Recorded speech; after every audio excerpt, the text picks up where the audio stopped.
Bar കത്തിച്ച അരുൺ വെന്റിലേറ്ററിൽ, നവാസ് തീർന്നു. ഇന്നലെ തിരുവനന്തപുരത്തിനടുത്തുള്ള വെമ്പായത്ത് ശ്രീവത്സം എന്ന ബാറിൽ രാത്രി 9:30 ഒരു അതിക്രമം നടന്നു. ആ ബാറിലെ എക്സിക്യൂട്ടീവ് ബാറിൽ രണ്ടു തരമുണ്ടല്ലോ, താഴെ ലോക്കൽ ബാറും ഉണ്ടാകും, മുകളിൽ അല്ലെങ്കിൽ അതിനോടനുബന്ധിച്ച് എക്സിക്യൂട്ടീവ് ബാറും ഉണ്ടാകും. ആ എക്സിക്യൂട്ടീവ് ബാർ പൂർണ്ണമായും കത്തി നശിക്കുന്ന വിധത്തിൽ ഒരു സംഘർഷം അവിടെ ഉണ്ടായി. ഏതാണ്ട് 32ഓളം പേർ അവിടെ നിന്ന് മദ്യപിക്കുന്നുണ്ടായിരുന്നു. അവിടേക്ക് അനീഷ് എന്ന് പറയുന്ന ഒരാൾ വരുന്നു. അയാൾ ആ മാറി ഒറ്റയ്ക്കിരുന്ന് മദ്യപിക്കുന്നു. അനീഷിന് എതിരായി 6 പേർ ഇരിപ്പുണ്ട്, അവരും മദ്യപിക്കുന്നു. അനീഷിനെ ഈ 6 അംഗ സംഘം കളിയാക്കുന്നു.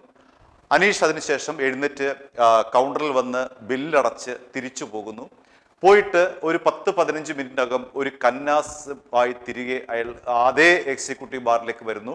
തന്നെ കളിയാക്കിയ ഈ സംഘത്തിന് മേൽ അപ്രതീക്ഷിതമായി ഇയാൾ ഈ കന്നാസ് തുറന്ന് പെട്രോൾ ഒഴിച്ചിട്ട് ലൈറ്റർ കൊണ്ട് തീ കത്തിച്ചു. അതോടെ അനീഷിനും പൊള്ളലേറ്റു, ഈ ഇരിക്കുന്ന 6 പേർക്കും പൊള്ളലേറ്റു. അരുൺ തിരുവനന്തപുരം ചീരാനിക്കര സ്വദേശിയാണ്. ഇപ്പോൾ പുറത്തു വരുന്ന ഒരു വാർത്ത എന്ന് പറയുന്നത് അനീഷ് പെട്രോൾ ഒഴിച്ച് കത്തിച്ച ഈ 6 പേരിൽ ഒരാൾ മരിച്ചു എന്നാണ്. അദ്ദേഹത്തിന്റെ പേര് നവാസ് എന്നാണ്. നവാസ് അടക്കമുള്ള ഈ 6 അംഗ സംഘവും അരുണും ക്രിമിനൽ പശ്ചാത്തലമുള്ളവരാണ് എന്നാണ് പോലീസ് പറയുന്നത്. ഇതിലെ റിയാസ് എന്ന് പറയുന്ന ഒരാൾ, അയാൾ കാപ്പ കേസിലെ പ്രതിയാണ്. അനീഷിനെ കൂടാതെ അരുൺ, നൗഫൽ, റിയാസ്, നവാസ് എന്നിവരാണ് അവിടെ ഉണ്ടായിരുന്നത്. അതിലെ റിയാസ് ആണ് കാപ്പ കേസിലെ പ്രതി. ആ കൂട്ടത്തിൽ ഉണ്ടായിരുന്ന നവാസ് ആണ് ഇപ്പോൾ ഗുരുതരാവസ്ഥയിൽ കഴിഞ്ഞ കൂട്ടത്തിൽ മരിച്ചത്. അനീഷും ഈ പെട്രോൾ ഒഴിച്ച അനീഷും നവാസിനെ പോലെ തന്നെ ഗുരുതരാവസ്ഥയിൽ കഴിയുകയാണ്. പെട്രോൾ ഒഴിച്ച് കത്തിച്ചപ്പോൾ അയാളുടെ ശരീരത്തേക്കും ഈ പെട്രോൾ വീണു. അങ്ങനെ അയാൾക്കും ഗുരുതരമായിട്ടുള്ള പരിക്കേറ്റു. അയാളും ഇപ്പോൾ തിരുവനന്തപുരം മെഡിക്കൽ കോളേജിൽ വെന്റിലേറ്ററിൽ കഴിയുകയാണ്. അങ്ങനെ കത്തിച്ചവരും കത്തിയവരും ഒരുപോലെ ഗുരുതരാവസ്ഥയിൽ തിരുവനന്തപുരത്തെ മെഡിക്കൽ കോളേജിലെ വെന്റിലേറ്ററിൽ കഴിയുകയാണ്. എല്ലാവരുടെയും നില ഒരുപോലെ ഗുരുതരാവസ്ഥയിലാണെന്നാണ് പുറത്തു വരുന്ന റിപ്പോർട്ട്. അതിലെ ആദ്യത്തെ മരണമാണ് ഇപ്പോൾ നവാസിന് സംഭവിച്ചിരിക്കുന്നത്. അനീഷിന് ഗുരുതരമായി പരിക്കേറ്റിരിക്കുകയാണ്. അദ്ദേഹത്തിന്റെ ശരീരത്തെ വലിയ ഒരു 19% പൊള്ളിയിരിക്കുന്നു എന്നാണ് പുറത്തു വരുന്ന റിപ്പോർട്ടുകൾ. ഇന്നലെ ആ എക്സിക്യൂട്ടീവ് ബാർ മുഴുവൻ കത്തി നശിച്ചു. വെഞ്ഞാറൽ മൂട് നിന്നുള്ള 2 അഗ്നിശമന സേന യൂണിറ്റ് വന്നിട്ടാണ് അവിടുത്തെ തീ അണച്ചത്. അവിടെ ഉണ്ടായിരുന്നവർ എല്ലാം തന്നെ ഇറങ്ങി ഓടി. ആ ബാറിൽ ഉണ്ടായിരുന്നവർ മുഴുവൻ പ്രാണരക്ഷാർത്ഥം ഇറങ്ങി ഓടി. അത്രമാത്രം തീയാണ് അവിടെ കത്തിയത്. തൊട്ടടുത്ത് 2 പെട്രോൾ പമ്പുണ്ട്. അതിലെ ഒരു പമ്പിൽ നിന്നാണ് അനീഷ് ഈ പെട്രോൾ വാങ്ങി വന്നത് എന്നിപ്പോൾ സ്ഥിരീകരിക്കാൻ കഴിഞ്ഞിട്ടുണ്ട്. CCTV ദൃശ്യങ്ങൾ ശേഖരിച്ചുകൊണ്ട് പോലീസ് വിശദമായി തന്നെ അന്വേഷണം ആരംഭിച്ചു കഴിഞ്ഞു. അത് ഇന്നലെ തന്നെ FIR ഇട്ടു. ഇന്നലെ തന്നെ ഇവരെ എല്ലാവരെയും പോലീസിന് തിരിച്ചറിയാൻ കഴിഞ്ഞിട്ടുണ്ട്.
റിയാസ് കാപ്പ കേസിലെ പ്രതിയാണ്. അതുകൊണ്ട് പോലീസിന് വളരെ പെട്ടെന്ന് തന്നെ ഈ പ്രതികൾ ആരൊക്കെയാണെന്നുള്ള കാര്യത്തിൽ ഐഡന്റിഫൈ ചെയ്യാൻ കഴിഞ്ഞു. പക്ഷേ ഇവരെല്ലാവരും തന്നെ ഇപ്പോൾ വളരെ ഗുരുതരമായിട്ടുള്ള അവസ്ഥയിൽ തിരുവനന്തപുരം മെഡിക്കൽ കോളേജിൽ കഴിയുകയാണ്.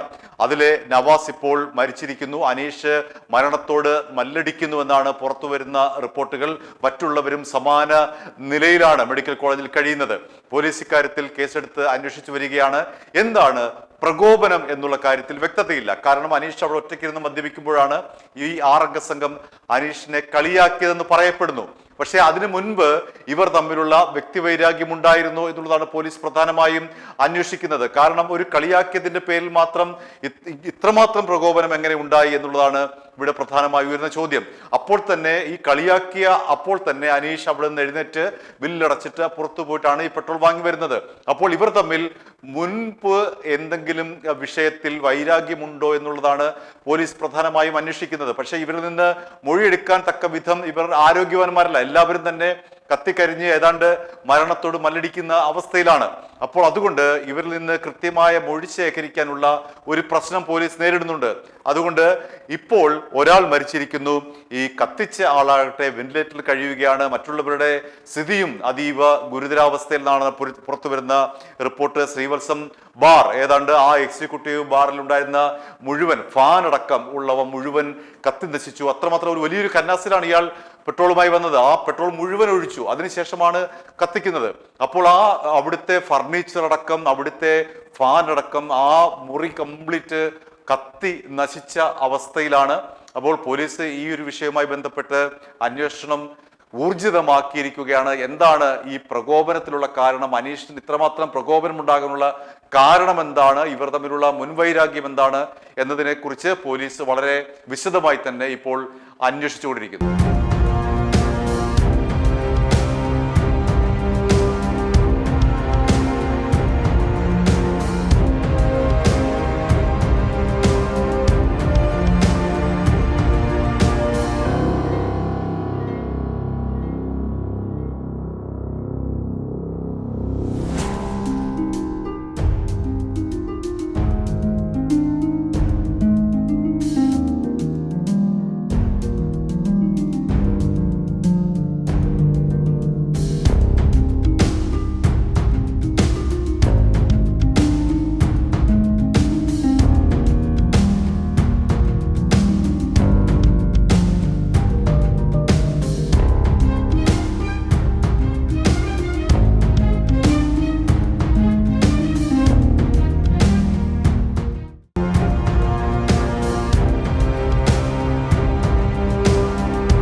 i2i News, an eye for truth. i2i News subscribe ചെയ്തിട്ടില്ലാത്തവർ ഇപ്പോൾ തന്നെ സബ്സ്ക്രൈബ് ചെയ്യുക. നോട്ടിഫിക്കേഷൻ ലഭിക്കുവാൻ ബെൽ ബട്ടണും അമർത്തുക.